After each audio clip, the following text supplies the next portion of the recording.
What's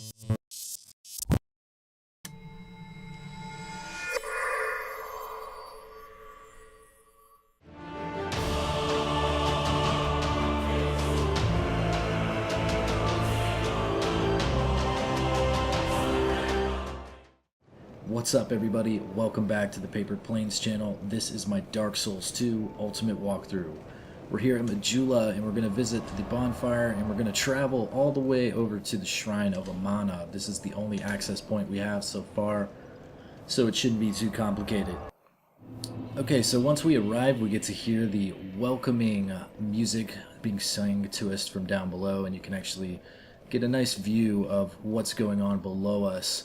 Now, depending on your graphic settings, you might not be able to see this as well, but those enemies down in the middle there, to the left and right of the pathway, those are just lizard men, and we'll get to them in a second, but it's a good reason to check your surroundings whenever you get a chance for a vantage point. Like this guy right here to the right, we won't be able to see him as we exit the area where he's standing, so he actually scares the shit out of me the first time I played through there. And then you can see this item here, so you know that there's something around the corner down below that you need to obtain. So looking around and surveying your area is always something I'm going to suggest to you. Alright, so once we get down here, we can open this door. And you get this item right here. We can't actually reach it, so what we're going to do is destroy the branch that it's hanging on. And the best way for me to do that without swinging my sword and falling to my death is using my binoculars, and we're going to target this branch. Sweet. Alright, and if you run over here, you will get to see that there is a acid beetle, and instead of just running in there and fighting them, what you want to do is target them. You can use your binoculars again and just fire away. The reason we don't want to run in there and start swinging our sword around is because there's a chest, and we don't want to destroy that chest, because then we lose the item.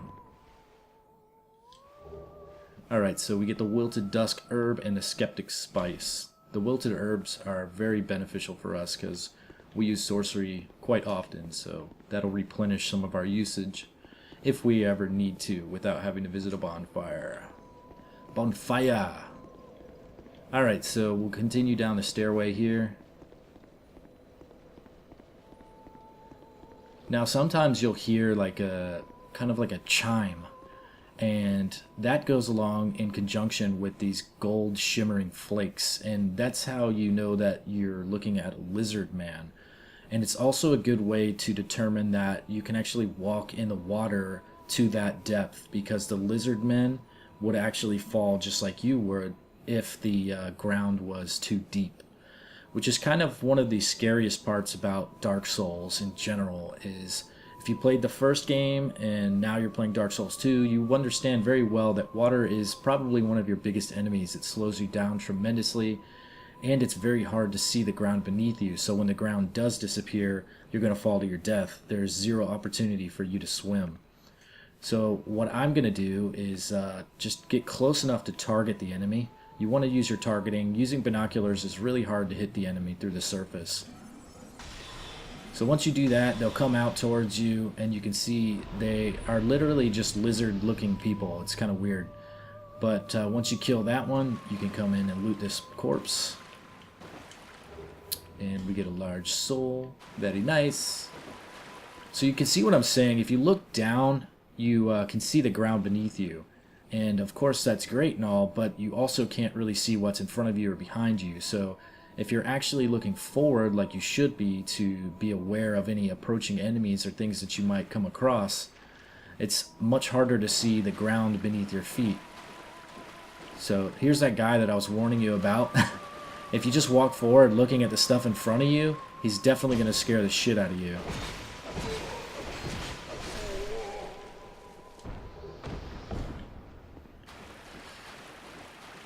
And another thing that's kind of distracting about this area that you might want to do is turn the music volume off in your settings, just because it's constantly being sang unless you're approaching one of the singers.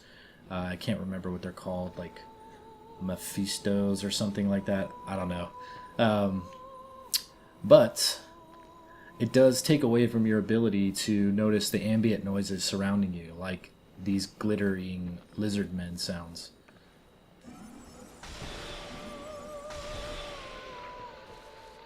So, not only do you want to use the glittering lizard men as a good idea if you can actually travel through the water, but you also want to see plants. If you see plants in front of the area that you're walking to, you should be able to cross it. So we see we've got some lizards over here. Now you don't necessarily need to kill all the lizards. You can kind of get through the area without doing so most of the time, but it is kind of good just to make sure that you're not being surprised at any moment. So over here you want to hug the wall. This rocky outcropping here. And then turn the corner. And you'll be able to loot this. And this is the item that we knocked off of the tree from up above. So now you know how to obtain that. And you can kind of see off in the distance, like, the ground definitely disappears and it falls away right here. And that's an instant death, so yeah, you can see it, but if you're just focused on that, that's when those enemies really sneak up and get to you.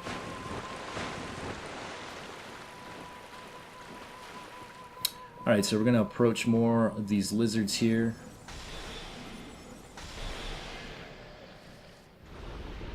You don't need to be stingy with your sorcery. It's actually the best way to take care of them.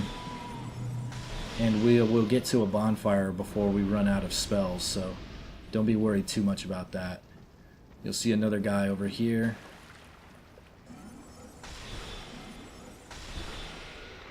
And then you've also got one of these pots.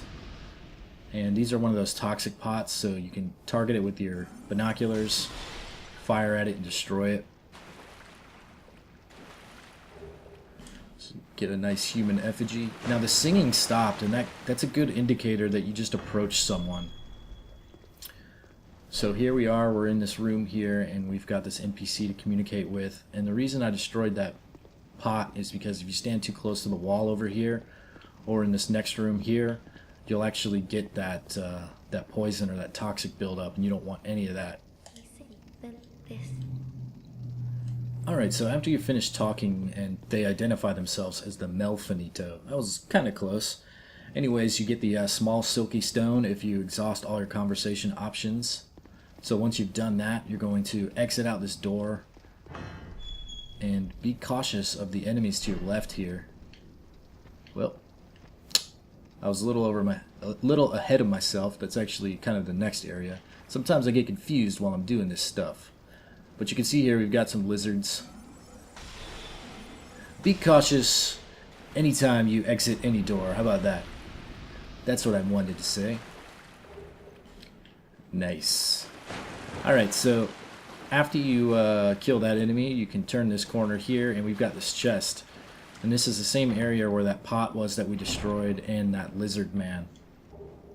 So we get 3 crimson water vials.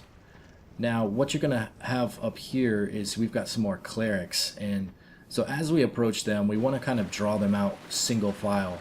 And that's easy enough to do, but at the same time, we want to make sure that we kill these lizard men too. We don't want to be fighting more than one enemy at a time. See, I won't have to move very close before this guy will come at me. And you've got plenty of room to maneuver, so once he starts coming for you, just make sure that you step back a little bit so you don't aggro the other guy, and let him kind of do his thing.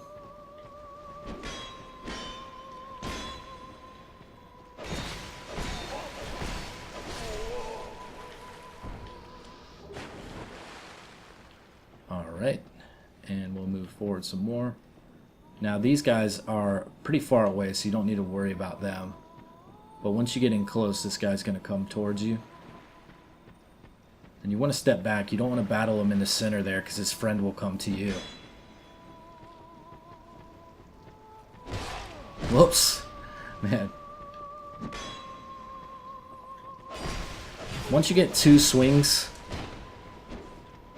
Once you get 2 swings on them, you'll be able to stagger them effectively. But it's always best to continue to try to circle or parry them. It's not always going to work circling, but you usually get a good shot in. For the sake of the video, I try not to do it too much because it is kind of time consuming when you don't effectively land the backstab. Nobody wants to see me circle around for 20 minutes trying to kill enemies.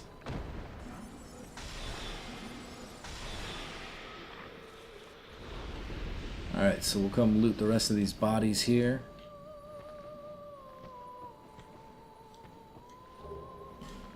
And it's weird because it's like, I don't know what these guys are necessarily protecting because they don't aggro when you loot the corpses like you'd anticipate. So that's definitely a positive there. Alright, and we're going to have one more item, and you can see this chest here kind of half submerged in the water by these jutting out rocks, and we've also of course got some sparklies.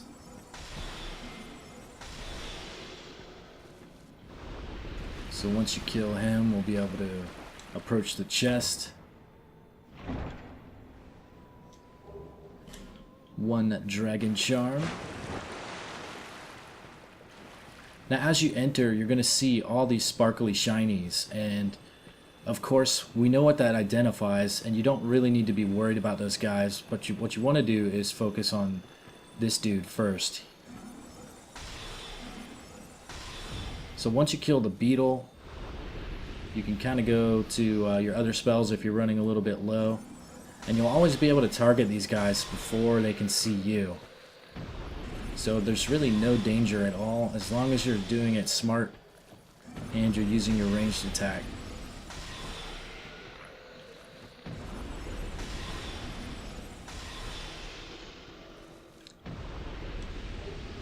So I love those enemies because they not only identify themselves when they're hidden by those golden flakes, but that noise that they make too. So it's just really beneficial to be able to fight them. Otherwise this area, it might be a lot tougher. And I'll be honest, when I was first playing this game, when I went through this zone through the fog gate here, I struggled quite a bit. Not necessarily right in this instance, but just beyond this area, when you start dealing with more of the spellcasters all at once, it becomes quite difficult because you're trying to move through fast, and then you've got those lizard men hiding. There's trolls or ogres or whatever, those big bad dudes. So you can see that there was a bonfire to our right, so I'm going to run up the path a little bit, and then I'm immediately going to jump in here and avoid that lizard. Once I get inside, I can avoid those spell castings, take care of the lizard man. You get a close look at him for the first time. I hate how they can hit you from behind. It's just ridiculous. You're totally behind them, but they have this impossible wide swinging slash. It's not the only enemy that does that. Alright, so once we light the bonfire, we're going to rest here. Now remember, of course, you've got this lizard man like literally right behind you, so it's good to activate the bonfire. It's good to replenish our spell castings, but just don't forget that you have this guy waiting for you right here. So you can get the jump on him. One ugly mug. And then you're going to have this enemy to deal with, and they're not too difficult. You can approach them and deal with them with your sword. All you want to do is roll past the sorcery castings or sidestep them, but there is another enemy casting them, so be aware of that. So you can see there's a lizard man there, so you have to decide what you want to do. So you either go forward and kill the lizard man, but I'm going to leave him for a second, and I'm going to move over this way. Now there's another lizard man over here.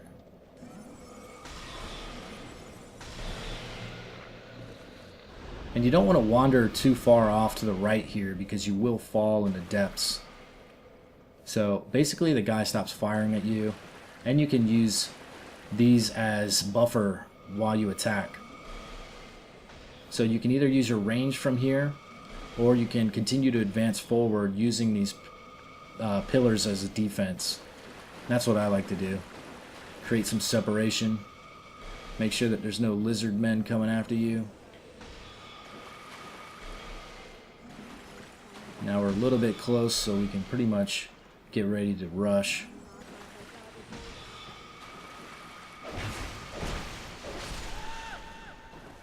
And once you kill it, just make sure that there's nothing pursuing you. And now you can kind of roam a little bit. You can kill the lizard men. You can do whatever you need to do. So we'll target him.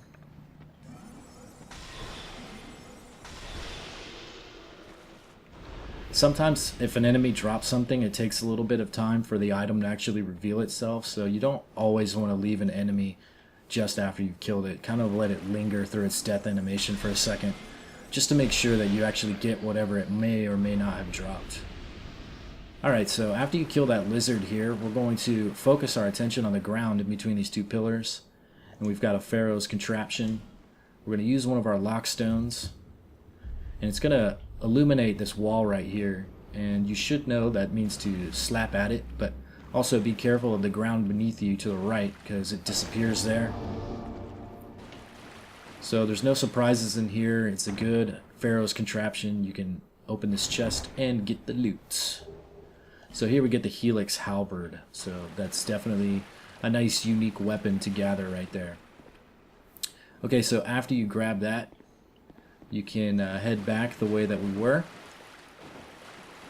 And you can kind of follow the main path. You can see these plants basically allow you to move towards certain areas. So plants, any kind of vegetation, rock formations, any of the ruins, you should be able to move in those directions, but just make sure that you're focused on the ground when you're not sure. So here to the right we see a lizard. We want to kill this guy.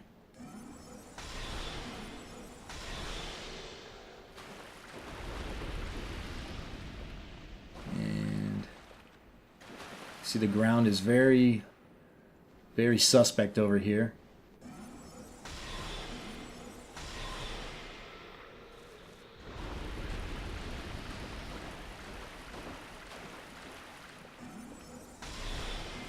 One thing, if you're not sure if there's an enemy submerged in the water, is just press your R3 button. You want to do that occasionally because you'll automatically target the enemy. So we'll come get this item here. Nice fire seed. And basically what we're doing is we're moving our way towards this ogre that's by the pillars over there. And we kind of want him to come after us. So I'm going to switch to my binoculars. And let's see, you can see the ground disappears just to your right. So you want to hug this wall when you're dealing with this ogre. And there's also an enemy right there, so you don't want to get their attention. But if you move close enough, the ogre will notice you. So then you kind of want to just keep walking. You can keep your eyes looking behind you, but just keep the wall to your body. And he'll basically stop, and then you can start targeting him. And he's never going to move too far forward. So it's a great opportunity for you to just kind of snipe at him here. And it's a good way to deal with him in an otherwise really dangerous area.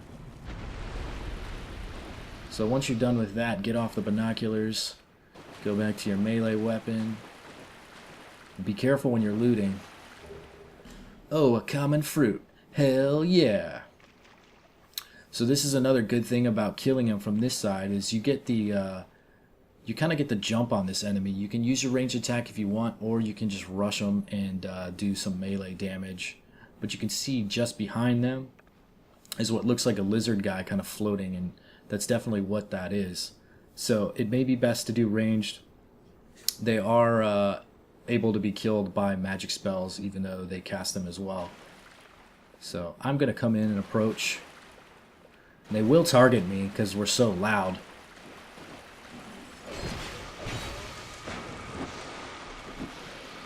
But you can see their buddy behind us.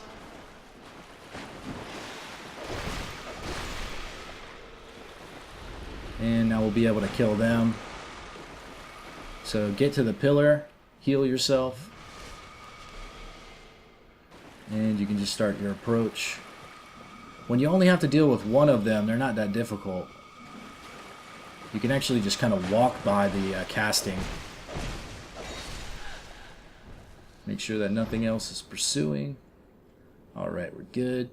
Now, this passageway down here is something that you should remember, because we'll come back to that at a later time. But for now, you don't need to go down there. You can't actually benefit from it in any way. So don't waste your time trying to figure out what all that business be about. Alright, so before we pursue and go forward towards those other enemies, what we're going to do is head back over here towards the structure where we fought the ogre. And there's usually a reason why there's going to be a big enemy like that that's kind of telling you, stay away from me. You don't want to deal with this bad mofo. Well, there's definitely a reward worth having. And it's an Estus Flask shard, so this area is a little bit deceiving where there are tons of pillars, but the passageway is quite narrow, and you're also being shot at, so it's not a good combination. So keep your eyes trained on the platforms, or the platform.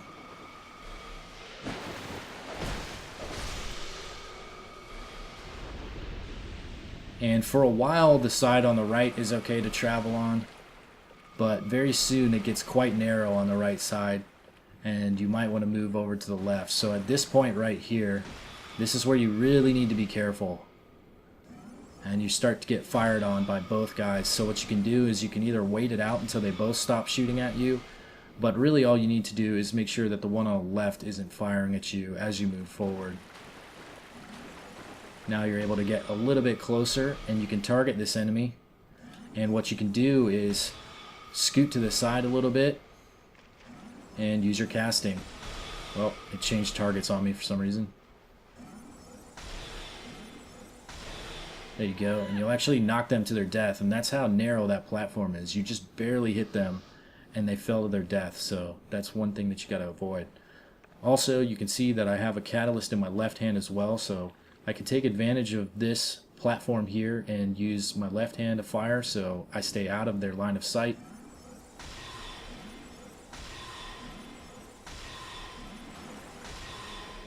Keeps me totally safe the whole time. And that's one reason that I'll keep a catalyst in my left hand, but the main reason is to use magic weapon.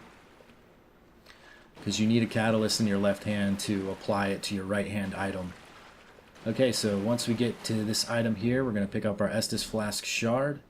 And we don't want to move any further down that way, so just remember to keep your focus on the path ahead of you. Try to stay as central to these little columns as possible.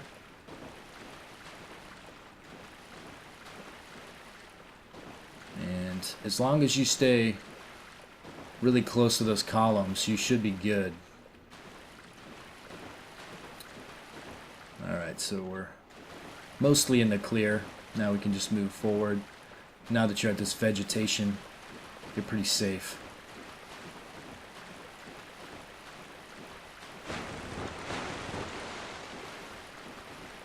Okay, so of course we've got some lizards here. You can target them if you want, but there's really no need at this point.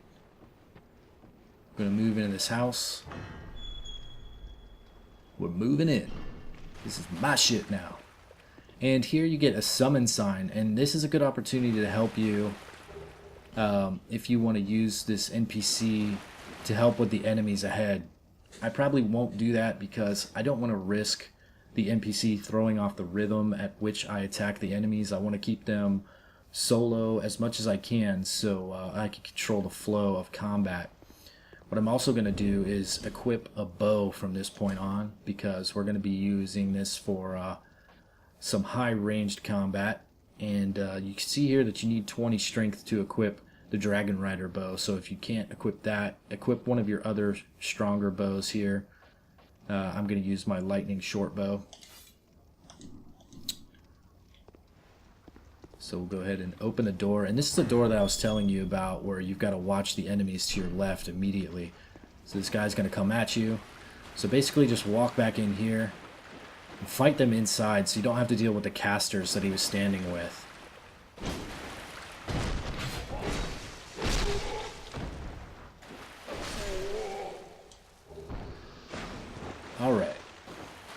So now we're going to see he's got a couple casters around him.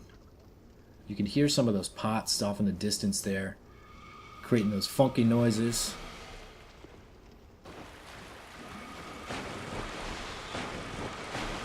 Now, the weird thing about this area is it's hard to actually get on this platform. You can only walk on it from the back area. The sides, even though they're hardly raised, it's like you're just unable to step on it, which is kind of ridiculous. So whenever you stand here for a little while behind the pillar, even though they know you're there, they just give up on firing at you because they don't actually move themselves to get a better angle. They just sit there and wait for you to reveal yourself completely. So it's really easy to kill these. But be careful because you will get approached. There's going to be some shiny lizard men. So what I like to do is move forward a little bit until he wants to come at me. He should have revealed himself there. He's going to come run around the corner now because just as I can't get up here, he has to do it the same way.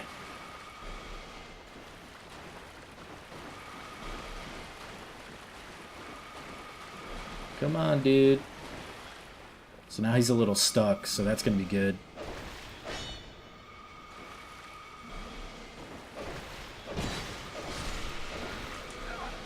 Alright, so once you get done with that, you can go ahead and heal up. And we can go fight this guy.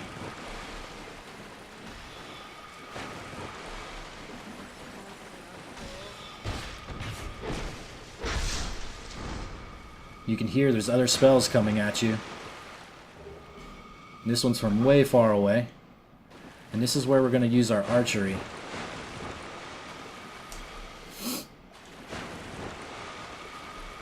This is why water sucks. It's so slow to move. Alright, so now we're going to go to our archery. And we're going to utilize these pillars. You can see there's one to the right, and there's going to be one further away as well. God, that's ridiculous.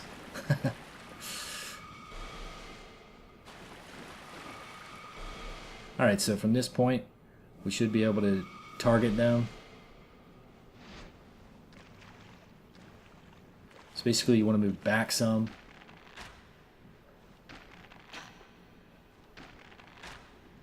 And don't really worry too much about what types of arrows you use. They're all going to do relatively similar damage. It's more about your base stats and the bow that you're using. Now you can see there's a guy down there, but there's actually 3 enemies sitting there total. So just because you can only see this guy alone, or maybe you can't see him at all depending on your settings. But don't attack them just yet. We're going to wait on that one. And then the other caster should be straight ahead, but they're hard to see as well. There they are.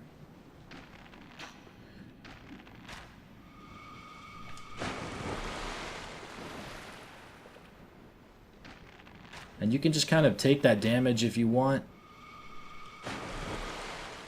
It's not a big deal. It's actually worth taking the damage just to kill the enemy. Now, just because they disappeared, it doesn't mean that you killed them. It just means that you knocked them back so far that they're not actually in your range anymore to see them. So as you move forward, you'll be able to see them again. Like I said, it's worth it to just sit there and take the damage just so you can get the kill. Alright, so now you can see the other enemies over there. And you want to fight the clerics away from the priest that's with them because they will be healed by them. So basically what you want to do is get your health to its maximum. And you want to draw them out so you can fight them away from their friend. Alright, so here they come. Now I'm going to back off. They're actually pretty tough to deal with in groups of 2. And they're fast as shit in the water.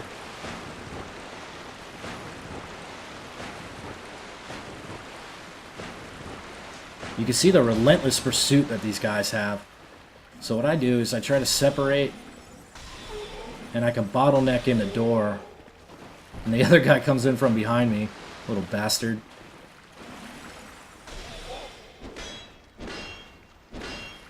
So I'll be able to switch to my sword now. Eventually. There we go. I love when they do that long, slow attack, because it allows you to get that backstab in. Alright. Now remember that summon sign is there just in case you need it. Now that priest won't pursue like the other two will, because they really don't serve much of a damaging threat to you besides keeping the other guys alive. Now once you have dealt with them, you can move towards these branches here. Now this whole area is relatively safe to walk through, so you don't have to worry too much about that. But there is an ogre beyond these branches. So just be ready when you're fighting him that you need to retreat. So kind of put as much distance as you can before you start combat. Let's say switch to your binoculars and your casting.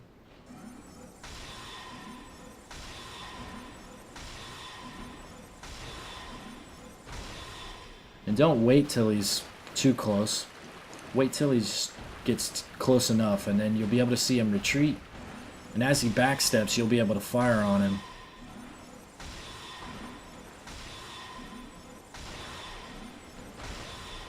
There we go. Ogres are very simple as long as you have enough space to work with. If you get caught in a tight area with them, it's really tough. Alright, so from this point I'm going to take my bow off because I don't want that anymore. It's kind of distracting to me. And we get some nice loot. The Singer's Dress and a life ring +2. So that is the maximum level of the life ring. And you should be well familiar with that by now. So after we obtain that, we're going to head back to the main path here. And we'll be able to move forward. Now you'll see we're going to have this enemy in front of us. And they just kind of wander around because their buddies are dead. So they're like, what the hell? What do I do? So you can just see what's going on. I mean, they're pretty worthless. They'll heal themselves. But, you know, that just delays the inevitable. Alright, so after you kill them, the non-threatening enemy that they are, we're going to walk up this platform, grab this loot, and go back down. And while you're standing on the top of that platform, you'll actually be able to hear a lot of the enemies that are in the beyond the fog gate. Now there's another item around this corner here, not the one far in the distance, but one much closer. But this ground is very tough to walk through, so occasionally some of you are going to fall. Just do your best to grab the item, turn around, and still hug the wall here. Alright, so we'll enter the fog gate. And you're going to see all these little beetle dudes. These guys are just totally pointless in my opinion. Whenever the game puts in enemies like this, I mean, it's clearly that they're a nuisance for melee fighters, but even melee fighters should carry a bow or throwing daggers or pyromancy pots, anything like that, to deal with certain enemies that are clustered and will actually damage you just because you're fighting them in close. So you can see we've got these guys over here and the big boy, and he's just going to let out a ton of that acid spore spray. But we've also got this bonfire here that we definitely want to visit. And it's going to reset the area, but that's okay because those guys are really easy to kill. And we're going to travel to Majula. We got some souls that we want to spend. I'm going to use this opportunity to take our strength and dexterity up to 20 because, as you can see, the bow that I wanted to equip, we couldn't just because we were one strength too shy. So we've got this Estus flask. We can't use that. We'll level up. And basically, you can see I've got my dexterity to 20, so that's all I needed to do is bump my strength up to 20. Awesome. Okay, everybody, that's it for this episode. I hope you guys learned something. If you did, click the thumbs up button, leave a comment in the section below, share it with your friends, and of course, subscribe to the channel. Also, find me on my social media accounts you can see listed directly below this video. I'll see you guys next time. Peace.